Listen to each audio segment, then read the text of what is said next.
I guess that's cool. Hi guys, welcome to another video. You guys will not believe that this is like the fifth time I'm doing this video because in the last two takes I did not record the sound at all. Like it get so I also haven't been making videos for about 2 months. I think the last video was sometime in April, and in that time, if I'd been making videos, I wouldn't be making some of these mistakes. So having to do a take 5 times is not it's not pleasing. It gets annoying. So I had to go away, sit down, sleep for a bit, and then come back to do another take. But anyway, we're here, and in today's video I want to talk about something that is personal to me. One of the reasons that I haven't made any videos actually is because I have something called the imposter syndrome, where I feel like I'm lying to people, and in order to like circumnavigate that, I decided to start making videos that mostly relate to me as a person and things that I do in my life, and also try and focus on those things that I do. So definitely we're going to be having a lot more. Whatever is happening on that screen, I do not like. We are going to be having a lot more stuff related to photography, which is a lot of what I do, and basically some skills around that. And in today's video, I wanted to start with some things that I do that I think may help people out. So in today's video, we're going to be talking about journaling, and I know there's a lot on journaling on the internet, on YouTube basically, and what I've realized is that people do journaling for completely different reasons. One of the reasons that I got into journaling was I was told that people who journal every morning are successful. The truth is that this particular habit has possibly been overhyped. You will find stuff on the internet that will tell you 10 reasons why you need to journal every morning, and I feel like most of those articles actually argue that the more you journal, the more successful you become. It necessarily isn't true. It isn't like a remedy for success, but it is a remedy to help you focus, and that is why I wanted to talk about this today. What are some of the reasons why I started journaling? Let me begin by saying that I did not start journaling like 2 months or 3 months ago. It's something I've always had, and I've been doing it and stopped, doing it again, stopped. But since last year, since the beginning of the year, I have been very consistent with it, and I'm finding that it is working for me in quite a number of ways. So one of the reasons I started actually was I have a very short concentration span, and especially when it comes to activities that are not deep in a sense. So if I'm not doing photo retouching, I'm not doing video editing, I'm just doing something small like making a proposal for someone. I used to find that I used to, just concentration inapotea, I get into my phone, next thing I know, I have 6-7 hours into YouTube or something that I wasn't even supposed to be doing. Secondly, writing is always something I've always been doing. How I got into creativity in the first place is I used to write spoken word pieces, just small spoken word pieces that I would perform in church. And after that, I started writing poems. After that, I started writing short stories, and then all of a sudden, I picked up a camera and started doing all these things.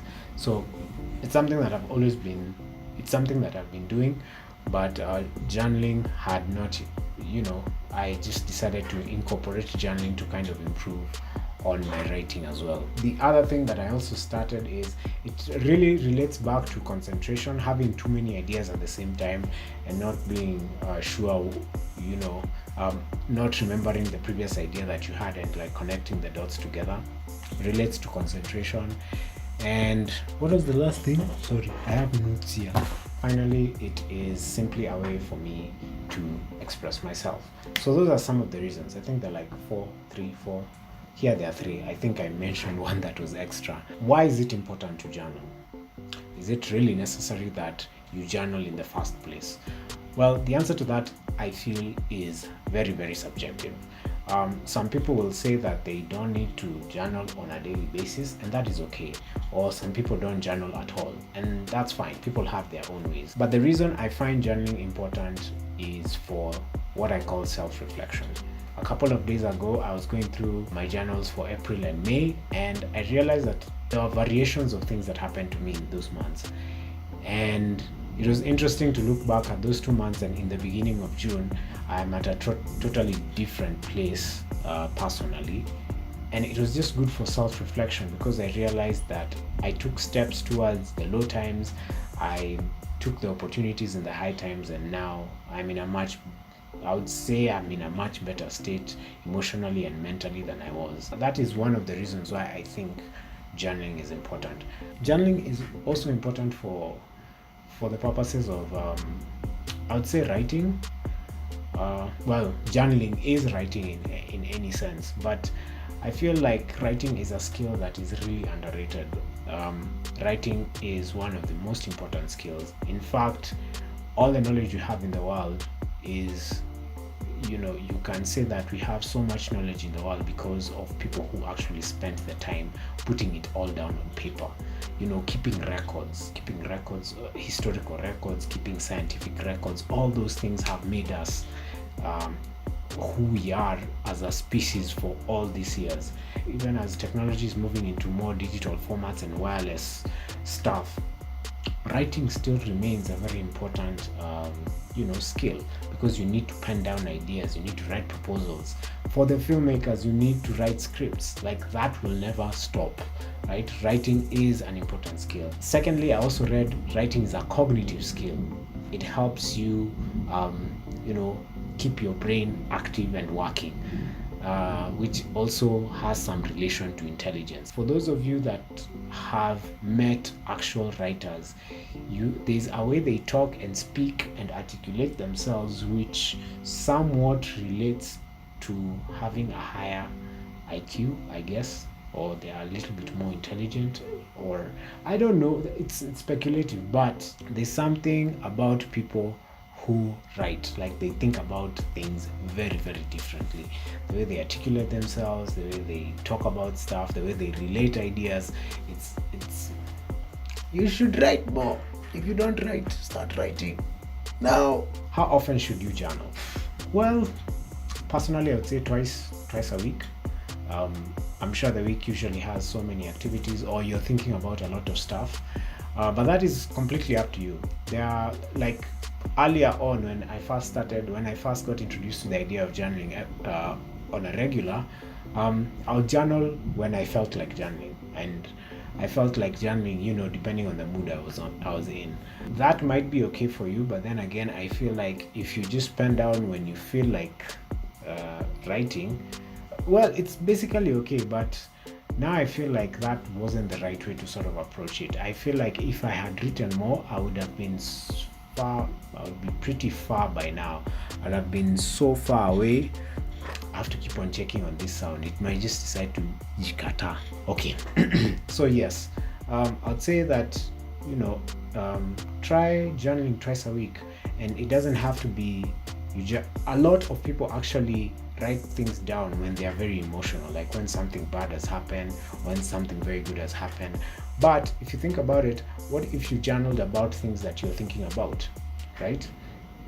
And if at all you come back to that journal and read through that, you can actually find like some very interesting stories. I found a journal a few months ago when I finally decided to be strict on the journaling. I found a journal, and in it was a story about two of my friends who recently got married, and at the time they were just starting out, and I knew stories on both sides, but really couldn't tell either, and it just created it was a funny story that I shared with them, and it was actually really interesting. That's the beauty of journaling. You go back in time and look at so many things, and who knows, that can also give you ideas or inspire you to write even more interesting stories.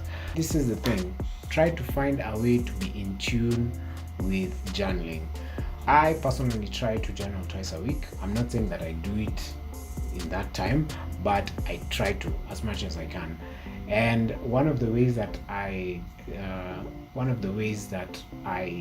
try and make myself journal often is to have a number of journals which relate to different things, which I'll talk about in just a bit. But I think I'd advise try to journal as often as possible. Don't journal just based on your mood. Also try and be intentional about it as well. Now, on to the last thing that I want to talk about, which is how many journals should you have? Now, personally, I have one, okay, two, three. No, it's just the three. So yes, I have 3 journals, and the reason I have 3 journals is not because I write so much, really. It's just that I found that keeping everything in one journal was sort of disorganized for me. So like earlier on, I had journals on personal things, and then in the middle there's all these work related things, and then again personal things, work related stuff. So it was all over the place. So what I decided to do was just separate all of my so I would say thoughts. I just decided to separate my thoughts. So if it is personal, it's in this journal. If it is work related, it is in this one.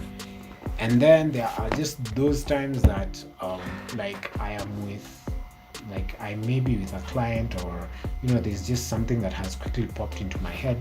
I usually have this. So for like this particular video, I got the idea really quick.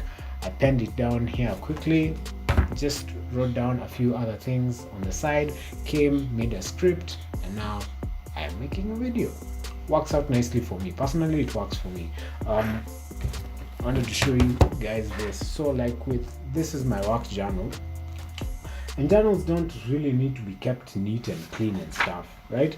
So you can see like with this, I have tables in there of this is a project that I had that I just broke down for someone.